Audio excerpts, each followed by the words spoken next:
రాసిన పత్రిక 7వ అధ్యాయము 10వ వచనం. దైవ చిత్తానుసారమైన దుఃఖము రక్షణార్థమైన మారు మనసును కలగజేయును. ఈ మారు మనస్సు దుఃఖమును పుట్టించదు. అయితే లోక సంబంధమైన దుఃఖము మరణమును కలగజేయును. దైవ చిత్త ప్రకారము పొందిన ఈ దుఃఖము ఎట్టి జాగ్రత్తను, ఎట్టి దోష నివారణకైనను, ప్రతి వాదమును, ఎట్టి ఆగ్రహమును, ఎట్టి భయమును, ఎట్టి అభిలాషను, ఎట్టి ఆసక్తిని, ఎట్టి ప్రతిదండనను మీలో పుట్టించను చూడండి. చాలండి, చూడండి. ఇక్కడ అపోస్తలుడైన పౌలు కొరింథీ సంఘానికి రాస్తూ అంటాడు, మనుషుని యొక్క దుఃఖము దేవుడు పెట్టించే దుఃఖము, శరీర సంబంధమైన దుఃఖము, ఆత్మ సంబంధమైన దుఃఖము, 2 దుఃఖాలు ఉంటాయి. కానీ ఒక దుఃఖము నీకు మరణాన్ని కలుగజేస్తుంది. ఆ దుఃఖం వల్ల నీకు ఎలాంటి లాభం ఉండదు. ఆ దుఃఖము నీకు కీడును కలుగజేస్తుంది. అయితే ఆత్మ సంబంధమైన దుఃఖం ఏదైతే ఉందో అది నీకు మేలు కలుగజేస్తుంది. దేవునికి స్తోత్రం కలుగును గాక. చెప్దాం హల్లెలూయా, హల్లెలూయా. ప్రియమైనటువంటి దేవుని బిడ్డలారా, లోక సంబంధమైన దుఃఖం అనగా మనము ఎదుటివారి ఎదుగుదలను చూసి వాళ్ళు అలా బాగుపడుతున్నారు, వీళ్ళు ఇలా బాగుపడుతున్నారు, మనం అలా బాగుపడాలి, మనం అలా సంపాదించాలి, మనం అలా జీవించాలి అని లోకస్తులను మాదిరిగా తీసుకొని దుఃఖపడే దుఃఖము అది మనకు మరణాన్ని కలుగచేస్తుంది. అది మనకు వేదనను పుట్టిస్తుంది. అది మనకు బాధను కలుగచేస్తుంది. అయితే దేవుడు కూడా ఒక వ్యక్తికి దుఃఖాన్ని పుట్టిస్తాడట. ఆ దుఃఖము మనకి మార్పు కలుగచేసి మనకు సంతోషాన్ని ఇస్తుందట. దేవునికి స్తోత్రం కలుగును గాక. హల్లెలూయా. యేసు ప్రభుల వారు 2024 సంవత్సరాల క్రితం తన సేవ ప్రారంభించినప్పుడు తాను చెప్తూ వెళ్ళిన మాట ఒకటే, ఇదిగో పరలోక రాజ్యము సమీపంగా ఉంది, మీరు మారు మనస్సును పొందండి. పరలోక రాజ్యం మీకు అతి సమీపంగా ఉంది. 2024 సంవత్సరాల క్రితమే అంత సమీపంగా ఉందని ప్రభు ప్రకటిస్తే ఈరోజు ఎంత సమీపంగా ఉందో మనం ఆలోచన చేయాలి. అంటే ఎందుకు సమీపంగా ఉందన్నాడు? మనం మార్పు చెందటానికి. బాప్టిస్మ్ ఇచ్చే యోహాను కూడా అంటాడు, సర్ప సంతానమా, చెరుపు చేయి పిల్లలారా, మీకు శ్రమ, మారు మనస్సుకు తగినటువంటి ఫలములను మీరు ఫలించండి అన్నాడు. అంటే ఈ రోజున ప్రియ దేవుని బిడ్డలారా, మనము మార్పు చెందిన వారమై ప్రభు ఎదుట నిలబడాలన్నదే దేవుని యొక్క ఆశ. దేవునికి స్తోత్రం, హల్లెలూయా. పాత మనసుతో, పాత పద్ధతులతో మనం దేవుణ్ణి ఆరాధన చేయలేం. పాత ఆశలు, పాత కోరికలతో దేవుణ్ణి మనం తృప్తిపరచలేం. అందుకే బైబిల్లో దేవుడు ఉపమానాలు చెప్పాడు. పాత తిత్తిలో కొత్త ద్రాక్షరసం పోయకూడదని, పాత బట్టకి కొత్త బట్ట వేసి కుట్టకూడదని, దాని వలన నష్టము, కొత్త దానికి కూడా నష్టం కలుగుతుంది అని ఎన్నో ఉపమానాలు ప్రభు బైబిల్లో సెలవిచ్చాడు. పైగా యేసు ప్రభు అన్న మాట ఏమిటంటే, ఇదిగో మీరు ఏడ్చి ప్రలాపిస్తారు కానీ అది మీకు ప్రయోజకరం ఏముండదు, కానీ మీరు దుఃఖపడతారు అది మీకు సంతోషంగా మారుతుంది అన్నాడు. దేవునికి స్తోత్రం. యేసు ప్రభు అన్నాడు ఆ మాట. ఏమనంటే, మీరు ఏడ్చి ప్రలాపిస్తారు, వాటి కావాలి, ఇవి కావాలి, ఇలా ఉండాలి, అలా ఉండాలని ఏడుస్తారు, ప్రలాపిస్తారు, రోధిస్తారు, అంగలారుస్తారు, కానీ వాటి వలన ప్రయోజనం ఉండదు.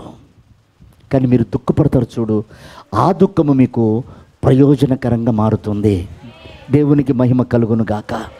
హల్లెలూయా. ప్రియమైన దేవుని బిడ్డలారా, ఇప్పుడు ఆ కొరింథీ సంఘానికి పౌలు గారు ఆ మాట రాస్తున్న క్రమం ఏమిటంటే, వారిని ప్రేమలో వృద్ధిపరిచాడట. ప్రభువు రాకడక సంఘాన్ని ఎలాగైనా సిద్ధపరిచి నిలబెట్టాలన్న ఒకే ఒక వాంఛతో కఠినమైన మాటలు చెప్తున్నాడు ఆ సంఘానికి. అయ్యా, మీరు దేవుని ఆలయమై ఉన్నారు, విగ్రహానికి దేవునికి పొద్దుగా లేదు. మీలో ఆయన ప్రవహిస్తూ ఉన్నాడు, ఆయన సంచరిస్తాడు. ఆయన మీలో సంచరించినప్పుడు మీలో తప్పు కనపడకూడదు. ఆయన మీలో సంచరించినప్పుడు ఆయన మీకు దేవుడై ఉన్నాడని మీకు తెలియాలి. కనుక జాగ్రత్త అని వాళ్ళని హెచ్చరిస్తూ, ఆయన మీలో సంచరిస్తాడు, మీరు ఆయనకు బిడ్డలై ఉంటారు, ఆయన మీకు దేవుడై ఉంటాడు అని వాళ్ళని గద్దిస్తూ బోధిస్తూ, మీరు పవిత్రంగాను, కల్మషమంటని వారిగాను, సిద్ధ మనసు కలిగిన వారిగాను, ప్రేమలో వేరుపారై ఉండాలని వారిని హెచ్చరిస్తున్నాడు. అప్పుడు ఆ ప్రజలందరూ కూడా బాధపడుతున్నారట. ఏంటి ఇంతగానో మా సిద్ధపాటు అంటే, ఇంత బాధన ఈ వాక్యం అంటే, ఇలా ఉండాలనా, ఏంటి కఠినమైన బోధ, ఎందుకు ఇంతగా భయపెట్టిస్తున్నాడు, హెచ్చరిస్తున్నాడు అని వాళ్ళు ఒకళ్ళనొకళ్ళు బాధపడుతుంటే పౌలు గారు అంటారు, మీరు నేనన్న మాటలను బట్టి బాధపడ్డా నాకు పర్వాలేదు, కానీ మీరు ఏ కీడుకు గురి కాకుండానట్లుగా, ఎక్కడ కూడా మీరు నష్టపోకుండానట్లుగా మీరు పడుతున్న ఈ దుఃఖము మీకు నాట్యంగా మార్చబడాలి అన్నాడు. దేవునికి స్తోత్రం కలుగునుగాక. చూడండి ఆ మాట కూడా ఒకసారి 2 కొరింథీయులు 7వ అధ్యాయము 8-9 వచనాలు ఒకసారి. నేను రాసిన ప్రతి పత్రికల వలన మిమ్మల్ని దుఃఖపెట్టినందున విచారపడను, మిమ్ములకు దుఃఖపెట్టినందున విచారపడను, కానీ నాకు విచారము కలిగినను. స్వల్పకాలం మట్టుకే నా పత్రిక, నా మాటలు మీకు కొంతకాలం మట్టుకే దుఃఖపెట్టనని తెలుసుకొని ఉన్నాను. దుఃఖపెడతాయని నాకు తెలుసు. మీరు దుఃఖపడితేనని సంతోషించుట లేదు కానీ, మీరు దుఃఖపడ్డారని సంతోషించట్లేదు, కానీ మీరు దుఃఖపడి మారు మనసు పొందితిరని సంతోషించుచున్నాను. ఏలయనగా ఏ విషయములోనైనను మా వలన మీరు నష్టం పొందకుండానట్లు మీరు దైవ చిత్తానుసారముగా దుఃఖపడితిరి. దేవునికి మహిమ కలుగునుగాక. చెప్దామా హల్లెలూయా. ఆ సంఘం పట్ల తనకున్నటువంటి ఆ ప్రేమను బట్టి, దేవుడిచ్చిన భారాన్ని బట్టి అతడు అంటాడు, నా మాటల వల్ల మీకు దుఃఖం పుడుతున్న మాట వాస్తవమే, కానీ అది తాత్కాలికమే. ఎందుకు ఆ దుఃఖం వస్తుందంటే, మీరు మీ జీవితాలలో ఎక్కడ నష్టపోకుండా, ఎక్కడ అవమానానికి గురి కాకుండా, ఎక్కడ కూడా ఆత్మీయతలో మీరు కృంగిపోకుండా, మీరు దేవుని ఎదుట నిలబడి దైవ చిత్తానుసారమైన దుఃఖము ద్వారా మీరు మార్పు చెందుతారన్న సంతోషము నాకు మిగిలి ఉంటుంది అన్నాడట. దేవునికి స్తోత్రం, హల్లెలూయా. ప్రియమైనటువంటి దేవుని బిడ్డలారా, లోకం మనల్ని దుఃఖానికి గురి చేస్తుంది. ఆశలు చూపించి, హృదయాన్ని ప్రేరేపించి, కుటుంబాలలో గొడవలను కలగచేసి, వ్యక్తిగతంగా మనస్సును పాడు చేసి, అవి ఇవి కావాలి అని, అలా ఇలా ఉండాలని మనుషులను ఆధారం చేసుకుంటూ, మనుషులను ఎగ్జాంపుల్గా తీసుకుంటూ మనుషులకు దుఃఖాన్ని పుట్టిస్తుంది. కానీ దేవుడు కూడా దుఃఖాన్ని పుట్టిస్తాడట. ఆ దుఃఖము మార్పు కలగచేస్తుంది. దేవునికి స్తోత్రం, హల్లెలూయా. చూడండి, బైబిల్లో దానికి చక్కటి ఉదాహరణ ఉంది. బైబిల్లో యాకోబు ఉన్నాడు. యాకోబుకి దేవుడు ఒక దర్శనం ఇచ్చాడు. యాకోబు, నీవు నేను ఒకటే, వేరు కాదు. నీవు నాకు ఆలయమై ఉన్నావు. ఇదిగో చూడు, దేవదూతలు ఎక్కుతూ దిగుతూ ఉన్నాయి. అంటే నీ సంభాషణ, నా సంభాషణ తీసుకురావడానికి దేవదూతలు ఉన్నాయి. మన ఇద్దరి మధ్యలో ఒక నిచ్చెన ఉంది. నేను సింహాసనం నుండి నిన్ను చూస్తున్నాను. నువ్వెవరో తెలుసా? నాకు ఆలయం. కాబట్టి నువ్వు చేసే ప్రతి ప్రార్థన నేను ఆలకిస్తాను. నీకు నాకు మధ్యలో ఒక నిచ్చెన ఉంది. దాన్ని తప్పించుకొని కానీ, నన్ను తొలగించుకొని కానీ నువ్వెక్కడికి వెళ్ళలేవు. నువ్వు మాట్లాడేది నాకు వినిపిస్తుంది, నేను చెప్పేది నువ్వు వింటావు. అలాగున్న నడవటానికి నిన్ను నేను ఏర్పాటు చేసుకున్నాను అన్నాడు. ఆమెనన్నాడు, ప్రార్థన చేశాడు. కానీ వెళ్తూ వెళ్తూ యాకోబు అన్ని లోక సంబంధమైన ఆశలతో వెళ్ళాడు. అన్ని లోక సంబంధమైన ఆశలతోనే. కానీ ఒకరోజు అతనికి దైవ చిత్తానుసారమైన దుఃఖాన్ని పుట్టించాడు. చదవండి అన్నమాట. ఆదికాండము 32వ అధ్యాయము 26 నుండి 28 వరకు. ఆయన తెల్లవారుచున్నది గనుక నన్ను పోనిమ్మనగా నీవు నన్ను ఆశీర్వదిస్తేనే గాని నిన్ను పోనివ్వనెను. ఆయన నీ పేరేమని అడుగగా అతడు యాకోబని చెప్పెను. అప్పుడు ఆయన నీవు దేవునితోను మనుషులతోను పోరాడి గెలిచితివి గనుక ఇక మీదట నీ పేరు ఇశ్రాయేలే గాని యాకోబు అనబడదని చెప్పెను. అప్పుడు యాకోబు నీ పేరు దయచేసి తెలుపమనెను. అందుకు ఆయన నీవు ఎందు నిమిత్తము నా పేరు అడిగితివని చెప్పి అక్కడ అతన్ని ఆశీర్వదించెను. దేవునికి మహిమ కలుగును గాక. చెప్దామా హల్లెలూయా, హల్లెలూయా. చూడండి, సుఖ సౌఖ్యాలతో అతడు జీవించిన కాలము కొంత. ఎప్పుడైతే దేవుడు అతనికి దుఃఖాన్ని పుట్టించాడో, దేవుడు దుఃఖాన్ని పుట్టించేటప్పుడు కొడతాడట. కొట్టినప్పుడే కదా మనకు దుఃఖం వచ్చేది. దేవుడు కొడుతున్నప్పుడు యాకోబు తన పిల్లల్ని రేవు దాటిస్తున్నాడు. దేవుడు కొడుతున్నప్పుడు ఒక్కొక్క దాని మీద ఆశను చంపేస్తున్నాడు. దీనివల్ల నేను సంతోషపడ్డా, దీనివల్ల నేను సుఖపడ్డా, కానీ దీనివల్ల నాకు ఇప్పుడు దుఃఖం కలుగుతుంది అని దాన్ని రేవు దాటించాడు. తన సంపాదన మీద తనకు విరక్తి పుట్టింది. దేవుడు కొడుతున్నాడు, దుఃఖ పెడుతున్నాడు. అవి సంపాదించిన వాటి మీద అతనికి సంతోషం లేదు, అతను సమకూర్చుకున్న వాటి మీద సంతోషం లేదు. వాటి మీద విరక్తి కలిగేటట్లుగా దేవుడు ఒక్కొక్క దెబ్బ కొడుతున్నప్పుడు అతడు అన్ని రేవు దాటిస్తున్నాడు. రేవు దాటించి ఒక్కడు బోర్న ఏడుస్తున్నాడు. గుండెల్లో వేదన, చెప్పుకోలేని సమస్య, ఎవరు చెప్పినా వినరని వాళ్ళందరినీ రేవు దాటించాడు. ఒక్కడే ఆకాశము తట్టు చేతులెత్తి హృదయాన్ని తెరిచి, ఇదిగో దర్శనమిచ్చిన వాడా, అబ్రహాము, ఇస్సాకు, యాకోబుల దేవ ఎక్కడున్నావు నీవని పితరుల దేవుణ్ణి తలుచుకొని ఏడుస్తూ ఉన్నాడు. అప్పుడు ఆ దేవుడు ప్రత్యక్షమైతే ఆ దేవుడు కాళ్ళు పట్టుకొని ఏడుస్తున్నాడు. అప్పుడు దేవుడు అంటాడు, నీ పేరు యాకోబు, ఇక నువ్వు యాకోబు కావు, ఇప్పుడు నువ్వు ఇశ్రాయేలువి. దేవునికి స్తోత్రం, హల్లెలూయా. అంటే నీ పాత జీవితం ఇక లేదు. దైవ చిత్తానుసారంగా నువ్వు ఎప్పుడైతే దుఃఖపడ్డావో, దైవ చిత్తానుసారంగా నువ్వు ఎప్పుడైతే కుమిలిపోయావో, నలిగిపోయావో, అంగీకరించబడ్డావో, ఎన్నిక చేయబడ్డావో, ఇక నీవు ఆ పేరుతో కాదు కానీ ఇశ్రాయేలుతో నువ్వు జీవిస్తావు. దేవునికి మహిమ కలుగునుగాక. చెప్దామా హల్లెలూయా. ఇప్పుడు పేరు మారింది.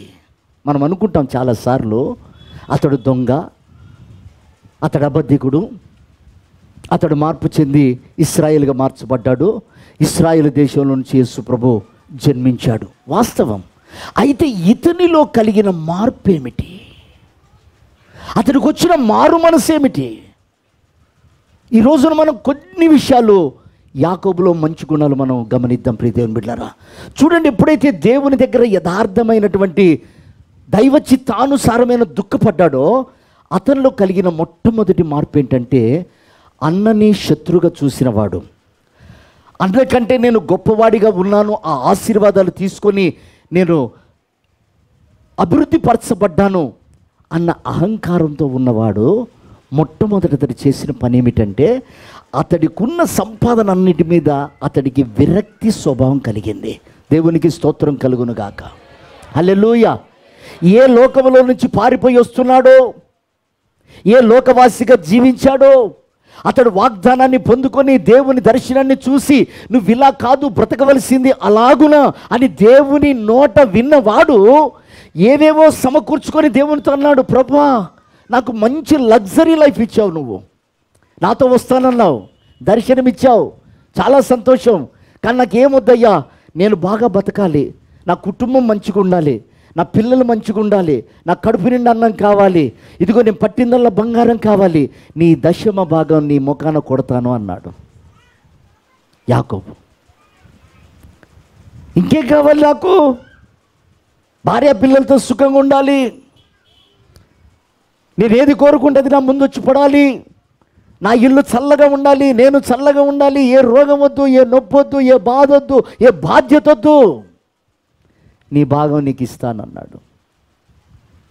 దేవుడు అలాగే అన్నాడు. కానీ తన జ్ఞానముతో సంపాదించింది తననంత ఏడిపిస్తుందని అతడు ఊహించలేదు. ఈరోజు కూడా ప్రియ దేవుని బిడ్డలారా, లోకములో చూసిన వారిని అలా బతకాలని అడ్డగోలుగా సంపాదించి అప్పుల పాలైపోయి ఇండ్లు కడుతున్నాం, జాగాలు సంపాదిస్తున్నాం, మళ్ళీ అవి తీర్చలేక వాటిని నమ్ముకుంటున్నారు, వెహికల్స్ కొంటున్నారు, వాటిని నమ్ముతున్నారు, ఇండ్లు కడుతున్నారు, వాటిని నమ్ముతున్నారు, జాగాలు కొంటున్నారు, వాటిని నమ్ముతున్నారు. ఏడుపు వస్తుంది వాళ్ళకి, సంపదన మీద విసుగుదల కలుగుతుంది, నెమ్మది కోసం ప్రాకులాడుతున్నారు, తాపత్రయపడుతున్నారు, వేగిరపడుతున్నారు, సమాధానం దొరకట్లేదు. ప్రియమైన దేవుని బిడ్డలారా, లోక సంబంధమైన ఆశ నీకు ఏడుపు కలుగ చేస్తుంది, అది నిన్ను మరణానికి నడిపిస్తుంది. యాకోబులో ఏమైనా నెమ్మది ఉందా?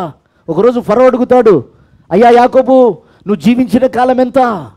అతను అంటాడు, నేను బ్రతికిన కాలం బాగా ఉంది, కానీ నేను జీవించిన కాలం కొద్దిగే. అది కూడా ఏడుపు, దుఃఖము, వేదనే. ప్రియ దేవుని బిడ్డలారా, ఈరోజు కానీ మనల్ని దేవుడు అడగగలిగితే, మనం ఎంతకాలం అయింది ప్రభువుని అంగీకరించి?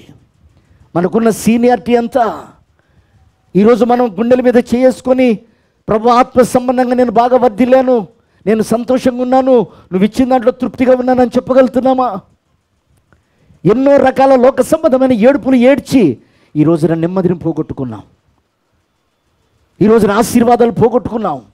ఈరోజు ఆ దుఃఖ క్రాంతులమై మనము సంపాదించుకొని అమ్ముకొని మళ్ళీ నెమ్మది పొందుకోవటానికి తాపత్రయపడుతున్నాం. ఇప్పుడు చూడండి, యాకోబు అన్నీ వదిలిపెట్టి, వీటి వలననే నాకు దుఃఖం, వీటి వలనే నా ఏడుపు, వీటి వలనే అశాంతి, వీటి వలనే నెమ్మది లేదు అని అతడు వాటి మీద మనసు కొట్టేసుకున్నాడట. మొట్టమొదట యాకోబుకి వాటి వలన నాకు లాభం లేదు అన్న సత్యాన్ని అతడు తెలుసుకొని మార్పు చెందాడు. దేవునికి స్తోత్రం కలుగును గాక. చెప్దామా హల్లెలూయా, హల్లెలూయా. రెండవది, ఎవరినైతే చూసి గడగడ గడగడ వణికిపోయాడో, చంపేస్తాడని పారిపోయి వచ్చాడో, ఆయన దగ్గరికి పోయి సాగిలపడి, నీవు నాకు దేవుళ్లాగా కనపడుతున్నావు అన్నాడు. దేవునికి స్తోత్రం. చెప్దామా హల్లెలూయా. నీలో పాపం దాగినప్పుడు, నీలో అపవిత్రత దాగినప్పుడు, నీకు కనపడే ఒక మంచి వ్యక్తి కూడా చెడుగానే కనపడతాడు. వాస్తవానికి ఏశావు తమ్ముణ్ణి కలుసుకోవడానికి వస్తున్నాడు, కానీ ఇతడు అతని దగ్గర నుంచి దొంగిలించాడు కాబట్టి ఒక భయం, అతడి దగ్గర నుంచి పారిపోయాడు కాబట్టి ఒక భయం. ఇప్పుడు అతనికి ఆ భయం లేదు, ఎందుకంటే దాని ద్వారా సంపాదించిందంతా పంపించేశాడు. ఇప్పుడు అతనికి ఎదురుగా వెళ్ళంటాడు, దేవుని ముఖం చూసినట్లుగా నీ ముఖం ఉంది అన్నా అని సాగిలపడ్డాడు. అంటే అతనిలో ఉన్న గర్వం, అతనిలో ఉన్న లోకాశలు అన్నీ మారిపోగా, అతడికి పెద్దవాడిని గౌరవించాలని, పెద్దవాడికి లోబడాలని అతడికి ఉన్నటువంటి ఆ చెడు మనసు పోయి మంచి మనసు తనకు కలిగి అన్నకు సాష్టాంగ నమస్కారం చేస్తున్నాడు. దేవునికి స్తోత్రం కలుగును గాక. హల్లెలూయా.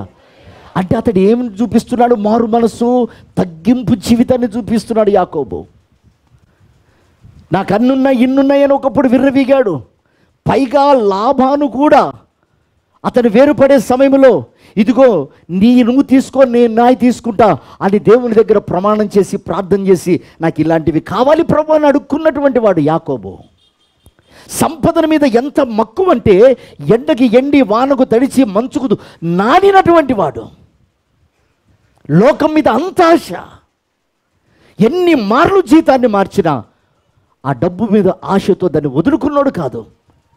వర్షానికి తడిచాడు, ఏది మీద పడ్డా ఓర్చుకున్నాడు, కానీ దాన్ని మాత్రం విడిచిపెట్టలే. అంత స్వార్థపరుడు.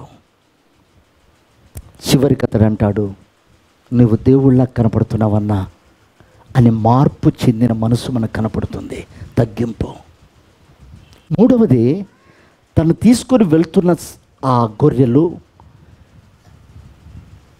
తన భార్యలు, తన పిల్లలను అతని పాదాల దగ్గర పడేసి నమస్కారం చేపిస్తూ, ప్రభువా అన్నను పట్టుకొని, ప్రభువా ఇదిగో దేవుడు నీ దాసునికి ఇచ్చిన సంతానం, వారిని దీవించు అని కాళ్ళ మీద పడేస్తున్నాడు. ఎంత మార్పు అండి! ఒకప్పుడు దేవునితో సవాల్ చేసి దేవుణ్ణి వాడుకున్నాడు.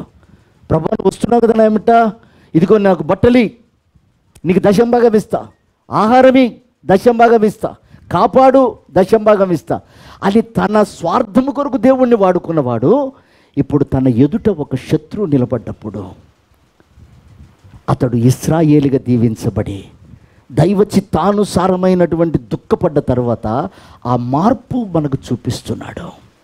అదే ప్రవర్తన లేదు. ఇశ్రాయేలుగా మారిన తర్వాత యాకోబు ప్రవర్తన తనలో కనపడట్లేదు. ఆ మోసపూరితమైన ఆలోచనలు, ఆ పరిగెత్తే అనుభవాలు, అబద్ధమాడే మనస్తత్వాలు ఇవి అతనిలో కనపడట్లేదు. ప్రియ దేవుని బిడ్డలారా, ఈ రోజున జ్ఞాపకం చేసుకుందాం. పేరు మార్చుకొని బాప్టిజం తీసుకున్నాం. క్రీస్తులోకి వచ్చి మనం మార్పు చెందాం. ఈరోజు మనం యాకోబుగానే ఉన్నామా, ఇశ్రాయేలుగా ప్రవర్తిస్తున్నామా? ఇంకా యాకోబుగానే ఉన్నట్లయితే దైవ చిత్తానుసారమైన దుఃఖమునకు నువ్వు అవకాశం ఇవ్వట్లేదు. దేవుడు కొడుతున్నప్పుడు, దేవుడు ముఖము చాటేసినప్పుడు, దేవుడు నీ విషయంలో చేతులు కడిగేసుకున్నప్పుడు నీకొక దుఃఖం అనేది రావట్లే. సమస్య ఉన్నా నువ్వు జీవించగలుగుతున్నావు, బాధ ఉన్నా జీవించగలుగుతున్నావు, తప్పుల్లో జీవించగలుగుతున్నావు, లోక సంబంధంగా ఉంటూ జీవించగలుగుతున్నావు. నీకు దుఃఖము కలగట్లేదనంటే నువ్వు దేవునికి అవకాశం ఇవ్వట్లేదు. పాత పేరుతోనే, పాత మనసుతోనే, పాత పద్ధతులతోనే నువ్వు ఉన్నావేమో ఒకసారి జ్ఞాపకం చేసుకో.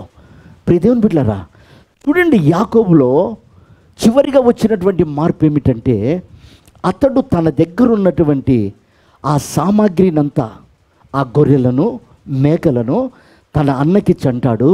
అన్నా, ఇదిగో నీ సొమ్ముతోనే నేను కష్టపడ్డాను, నీ ఆశీర్వాదం వల్లే నేను ఇంతగా దీవించబడ్డాను, నీ దగ్గర దొంగిలించినటువంటి దీవెల ద్వారానే నేను ఇంతగా ఎదిగాను, తీసుకో అన్నా, నా దగ్గర చాలా ఉన్నాయి తీసుకుంటే, అతడన్న మాట ఏమిటంటే, నా దగ్గర చాలా ఉంది నాన్న, నువ్వు ఈ ఆశీర్వాదాలతో సంపాదించింది సంపాదన కాదురా, నువ్వు లోకస్తులాగానే బతికావు, లోకంలో నీకంటే ఎక్కువగా నేను సంపాదించాను, నీకంటే ఎక్కువగానే ఉంది నాకు,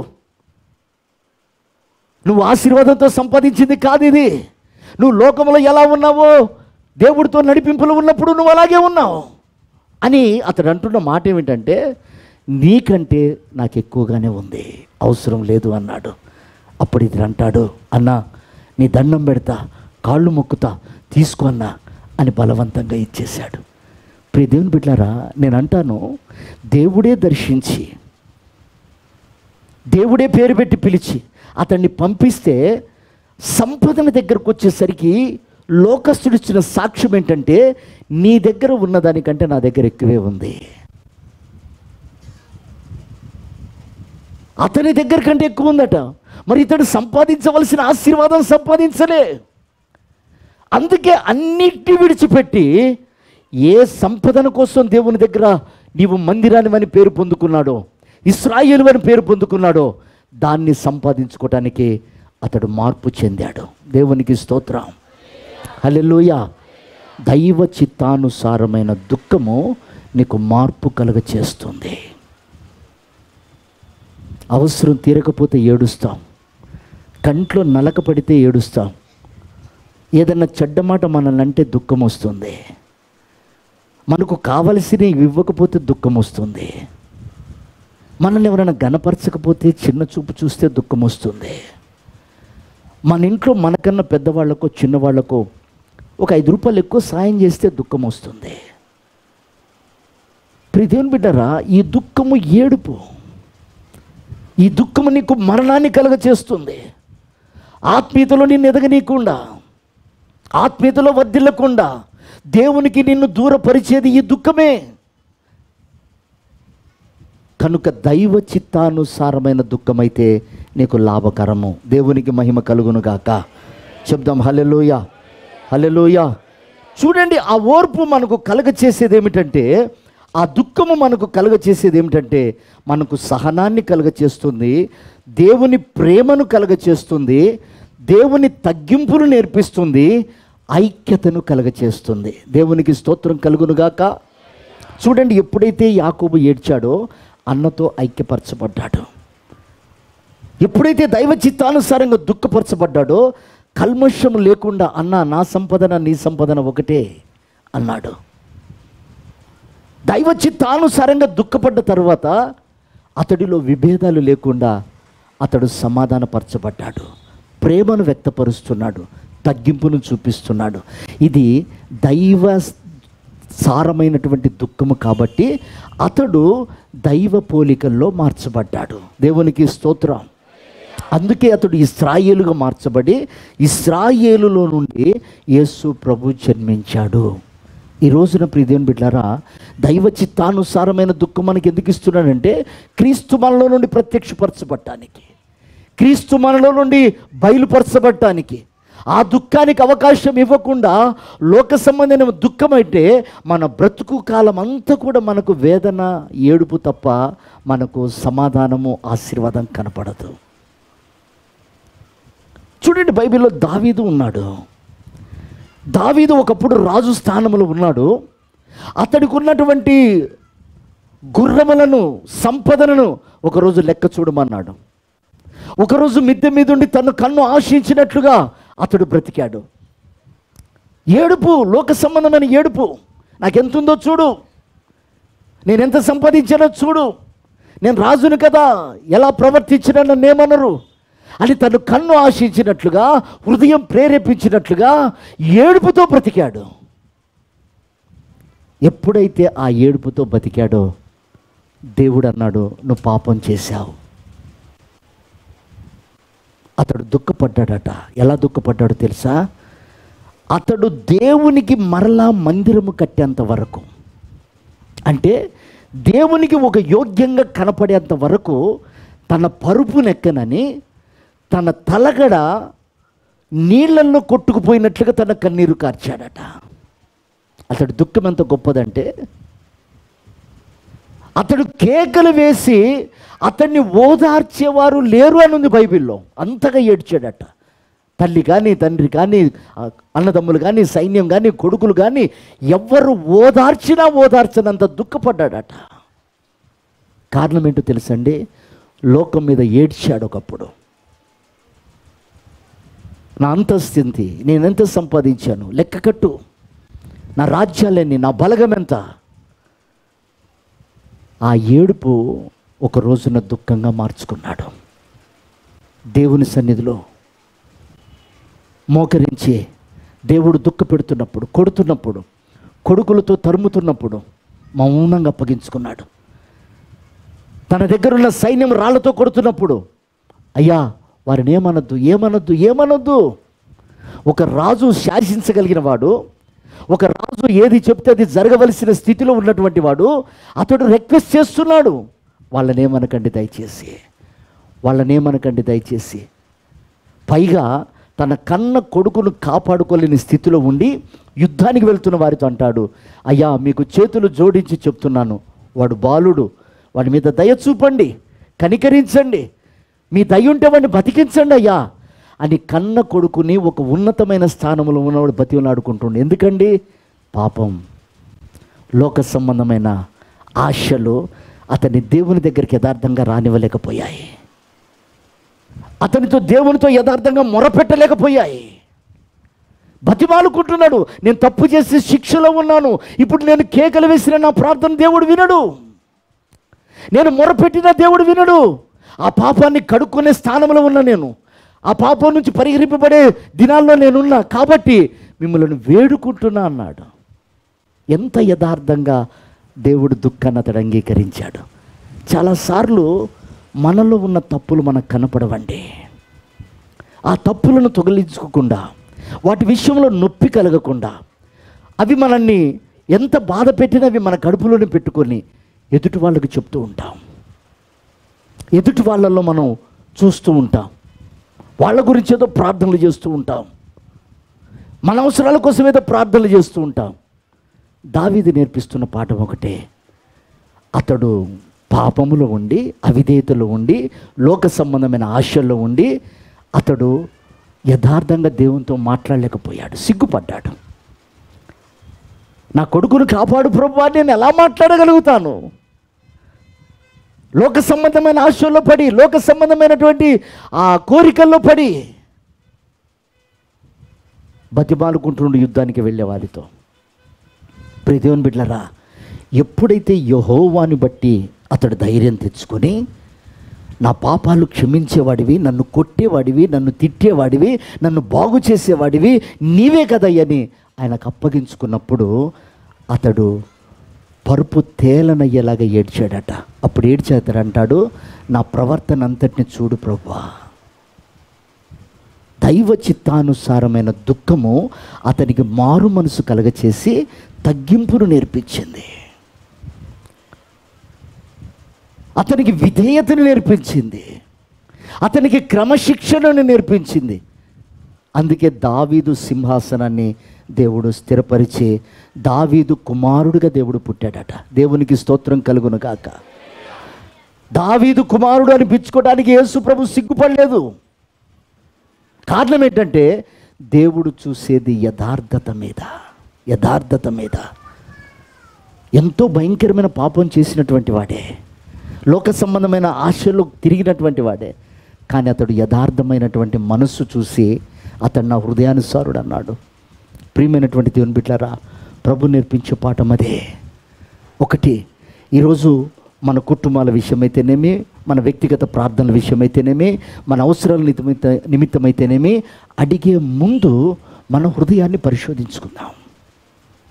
దావీదు పరిశోధించుకున్నాడు. నేను అడగటానికి యోగ్యుని కాదు, నాలో ఆ కోరిక దాగి ఉంది, నాలో ఆ ఆశ దాగి ఉంది, నాలో ఆ పాపం దాగి ఉంది, నాలో ఆ చెడు దాగి ఉంది.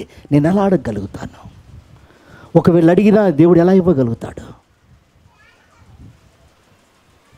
దావీదు అంత యథార్థంగా ప్రార్థన చేశాడు కనుక అతని సింహాసనాన్ని స్థిరపరిచాడు. దేవుడు దుఃఖం అందరికీ కలుగచేయడండి. ఆత్మ సంబంధమైన వారికే దుఃఖాన్ని కలుగచేస్తాడు. చూడండి, నెహెమ్యాకి దుఃఖం కలుగచేశాడు. ఎంతోమంది ఉన్నారు అక్కడ, యాజకులు ఉన్నారు, రాజులు ఉన్నారు, ప్రవక్తలు ఉన్నారు. వారందరికంటే నెహెమ్యాకి, దానియేలుకి దేవుడు దుఃఖం కలుగజేస్తున్నాడు. ఎందుకని? నా జనులు నశించిపోతున్నారు, నా జనులు. ఇర్మియా అంటాడు, నా జనులు నశించిపోతుండగా నా కన్నీరు జలమలమాయను అంటాడు. దానియేలు ప్రార్థన చేస్తాడు, నా జనులు నశించిపోతున్నారు, వారి పాపములను మా పాపములను ఒప్పుకుంటూ దేవుని దగ్గర ప్రార్థన చేస్తున్నాడు. ఎవరండి వీళ్ళు ప్రార్థన చేయడానికి? దైవ చిత్తానుసారంగా వీళ్ళు దుఃఖపడటానికి ఎవరై అంటే ఆత్మ సంబంధమైన వానికే ఆ దుఃఖము కలుగుతుంది. దేవునికి స్తోత్రం, హల్లెలూయా. నా మట్టుకు నేను అనుకుంటే అది శరీర సంబంధమైన దుఃఖమే. ఆత్మ సంబంధంగా దైవ చిత్తానుసారంగా జీవిస్తున్న వారికి దేవుడు కలుగచేసే దుఃఖము, ఒకవేళ నీ అవసరాల కోసం నువ్వు అడగకపోవచ్చు, నీ సుఖభోగాల కోసం నువ్వు అడగకపోవచ్చు, కానీ నీకున్న భారాన్ని బట్టి దేవుడు నీకు ఏ దుఃఖాన్ని కలుగచేస్తాడంటే నశించిపోతున్న వారి కొరకు ఒక భారాన్ని దేవుడు నీకు ఇస్తాడు. దేవునికి స్తోత్రం, హల్లెలూయా, హల్లెలూయా. చూడండి, నెహెమ్యా అంటాడు, నువ్వు మంచి ఉద్యోగం చేస్తున్నావు, నీకు ఒక రోగం లేదు, నీకెందుకయ్యా ఇంతగానో ఏడుపు, ఇంతగా నువ్వు బలహీనంగా ఉన్నావు? ఎందుకంటే నా పితరుల సమాధులు పాడైపోగా, ప్రాకారాలు కూలిపోగా నేను ఎలా సంతోషంగా ఉండగలుగుతా? ప్రియదేవుని బిడ్డలారా, ఈ మాటలు మీ హృదయంలో పదిలపరచుకోండి. మన స్వజనులు, మన బంధువులు, మన సహోదరులు వాళ్ళ ప్రాకారాలు పాడయ్యేటప్పుడు, వాళ్ళ కుటుంబాలలో పరిస్థితులు అల్లకల్లోలంగా ఉన్నప్పుడు మనం భోంచేస్తున్నాం, పడుకుంటున్నాం, ఆత్మ సంబంధులమే, వైరాగ్యం కలిగిన వారమే, దైవ సన్నిధికి వస్తే ఆత్మలో ఆనందించేటటువంటి వారమే, కానీ వాళ్ళని గురించిన భారమేది, బాధ్యతేది?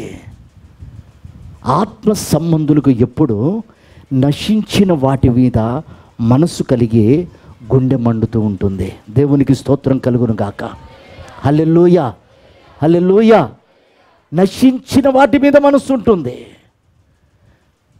పడిపోతున్న వారి మీద మనసు ఉంటుంది. వారిని చేరదీయాలి, ఆదరించాలి, ధైర్యపరచాలి, సహాయం చేయాలి, కట్టాలి. వాళ్ళకొక్కళ్ళకే భారం, ఎందుకంటే వాళ్ళు ఆత్మ సంబంధులు. దేవునికి మహిమ కలుగును గాక. చెప్దామా హల్లెలూయా, హల్లెలూయా. చూడండి, ఇర్మియా ఒక మంచి మాట అంటాడు. ఇర్మియా పుస్తకం 5వ అధ్యాయం 3వ వచనం ఒకసారి చూడండి.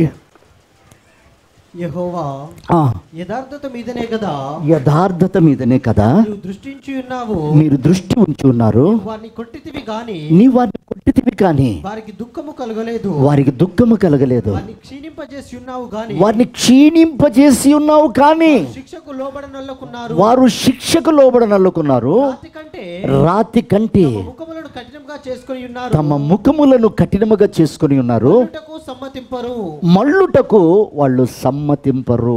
ఒక గుంపుని ఇక్కడ పరిచయం చేస్తున్నాడు ఇర్మియా. ఆయన తల జలమయంగా మారిపోయి అతడు నశించిన వారిని చూసి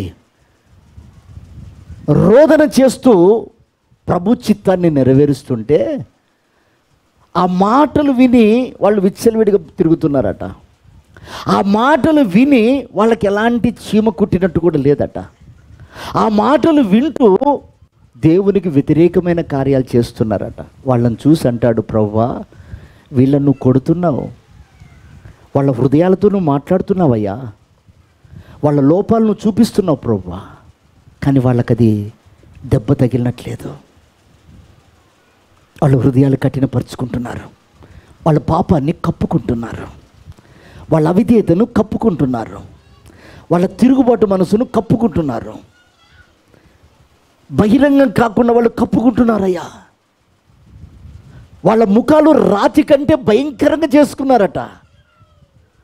అంటే అర్థం ఏంటంటే, మాకు కాదులే, మమ్ములను కాదులే, నువ్వు చెప్పేది మాతో కాదులే, ఎవరితోనో మాట్లాడుతున్నావు, ఎవరికో చెప్పుకుంటున్నావు, అయ్యా మేమైతే పవిత్రంగానే ఉన్నాం, మేమైతే బాగానే ఉన్నాం అని వచ్చినట్లు కూర్చొని వాళ్ళ ముఖాలలో ఎలాంటి ఫీలింగ్ లేకుండా రాతి వలె ఉన్నారట. ఒప్పింపచేయు ఆత్మ బలవంతం చేస్తున్నప్పుడు, ఒప్పింపచేయు ఆత్మ హృదయాన్ని కదిలిస్తున్నప్పుడు, ఒప్పింపచేయు ఆత్మ ఆ రాతిని పిండుతున్నప్పుడు వాళ్ళ ముఖాలు చిక్కుముకి రాయి వలె పెట్టుకున్నారట. మమ్మలను కాదు, మాకు కాదు. ప్రభు అంటాడు ఇర్మియా, దేవా నువ్వు ఇన్నిసార్లు చెప్తున్నా నీ తట్టు తిరగరాయరే. ప్రియమైన దేవుని బిడ్డలారా, దేవుని ఆత్మ ఎల్లప్పుడూ వాదించదు అని బైబిల్ సెలవిస్తుంది. ఎందుకంటే వాదించే కాలం కొంతవరకే.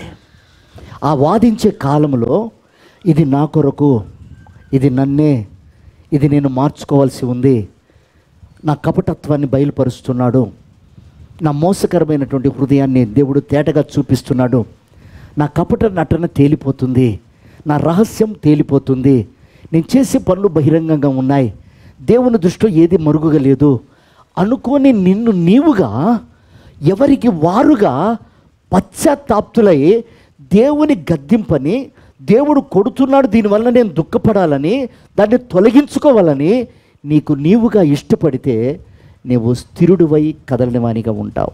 దేవునికి స్తోత్రం. హల్లెలూయా. పోయింది మోయాబ్ దేశంలో ఉంది, ఎవరూ తరమలేదు, కరువు రాలేదు, దేవుని దగ్గర సంపాదించుకొని కాస్త చేతిలో పట్టుకుంది, 4 పాటలు వచ్చు, వాక్యం కాస్త తెలుసు, ఆత్మీయత కాస్త తెలుసు, చాలు ఇది ఉంటే లోకంలో ఏలుబడి చేయొచ్చని పోయి మోయాబులోకి చేరింది. ఆడ సువార్త ప్రకటిస్తుంది, అమ్మా దేవుడు అలాంటోడు, దేవుడు ఇలాంటోడని ఆ సంపదలతో లోకరీతిగా తయారైంది, లోకరీతి అలంకరణలు ప్రారంభించింది. కొడుకా మనం భక్తులమే కానీ పొండి సంపాదించుకొని రండి అని పిల్లగాళ్ళని తోలింది, భర్తను తోలింది. మనం భక్తులం, మనం ఈ లోకంలో ఇలాగే ఉండాలి, కానీ మీరు లోకరీతిగా సంపాదించుకోరండి, లోకరీతిగా బతకండి అని ఈ భక్తురాలు, ఈ పెంతుకొస్తు విశ్వాసి వాళ్ళని అన్యుల మాదిరిగా పెంచింది. దేవుడు కొట్టడం ప్రారంభించాడు, భర్తను తీసేశాడు, ఒక్కొక్కరి బిడ్డల్ని తీసేశాడు. ఒక్కొక్క దెబ్బ కొడుతున్నప్పుడు ఆ దుఃఖం అదురుతుంది, ఆమంటుంది. చివరికి దేవుడు మరలా విడిచిపెట్టక బెత్లెహేములో నుండి కేక వేశాడు, నీకు ఆహారం సిద్ధంగా ఉంది, నువ్వు రాగలిగితే, నువ్వు తిరగగలిగితే, నువ్వు మళ్ళగలిగితే మరలా నీలో నుండి క్రీస్తు జన్మిస్తాడు. దేవునికి మహిమ కలుగునుగాక, దేవునికి మహిమ కలుగునుగాక. ఆ మాటలు ఎప్పుడైతే వినిందో ఆ దెబ్బలకు తాళలేక ప్రభు తట్టు తిరిగి ఆ ప్రజలతో అంటుంది, సర్వశక్తి కలిగిన దేవుడు నన్ను రిక్తురాలిగా మార్చాడు. వాస్తవే, ఎవడు పొమ్మన్నాడు? నీతో పాటు వాళ్ళంతా బెత్లెహేములో ఉన్నారు కదా, నీతో సహవాసం చేసిన వాళ్ళందరూ కూడా బెత్లెహేములో ఉన్నారు కదా. నీకు నీవుగా నువ్వు పొందుకున్న ఆత్మీయతతో, నువ్వు పొందుకున్న అనుభవాలతో, నువ్వు పొందుకున్న కృపావరాలతో ఏదో సాధిద్దామని లోకంలో పేరు కొరకు పోయావు. ఏం సాధించావు? పోగొట్టుకున్నావు. ఒక్కొక్క దెబ్బ కొడుతుంటే వెళ్ళిపోతా ఉన్నాయి. రిక్తురాలిగా మార్చబడి దేవుని తట్టు తిరిగింది. ఎప్పుడైతే దేవుని తట్టు తిరిగిందో, ఏ నోటితో ఆ బెత్లెహేమును శపించిందో ఆ బెత్లెహేమును ఆశీర్వదించటం ప్రారంభించింది. దేవునికి మహిమ కలుగును గాక. చెప్దామా హల్లెలూయా, హల్లెలూయా. ప్రియ దేవుని బిడ్డారా, ఆమెలో దైవ చిత్తానుసారమైన దుఃఖము ఎప్పుడైతే కలిగిందో ఆమెలో వచ్చిన మార్పు ఏమిటంటే, ఆమె బెత్లెహేములో బోయాజుని అనేకుల్ని, ఇగో సర్వశక్తుడు నన్ను రిక్తురాలిగా మార్చాడు అని శపితమైన మాటలు మాట్లాడినటువంటి రూతు, నయోమి రూతుతో అంటుంది, అమ్మా ఇదిగో బోయాజు మంచివాడు, బోయాజు పొలంలో నుంచి వెళ్ళకు, బోయాజు చెప్పినట్టు విను. ఈ మంచి మాటలన్నీ ఎలా వచ్చాయి? విరిగిపోయింది, దెబ్బలకు తట్టుకుంది, దైవ చిత్తానుసారంగా దుఃఖపడ్డది, రిక్తురాలిగా మార్చబడింది. ఆమె మార్పు చెందిన తరువాత ఒక పద్ధతి నేర్పిస్తుంది. నేను ఇలా ఉంటే ఎప్పుడో బాగుపడేదాన్ని, నేను ఇలా లేను కనుక నేను నష్టపోయాను.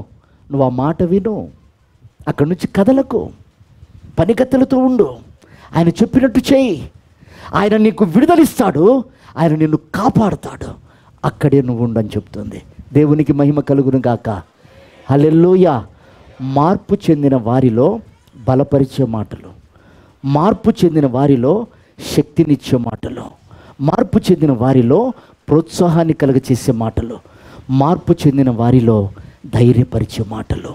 ఈ రోజున ప్రియమైన దేవుని బిడ్డలారా, దైవ చిత్తానుసారంగా మనం ఉంటే, దైవ చిత్తానుసారంగా దుఃఖపడి మన పాపాలని కడుక్కున్నట్లయితే మన నోట అవే మాటలు వస్తున్నాయా?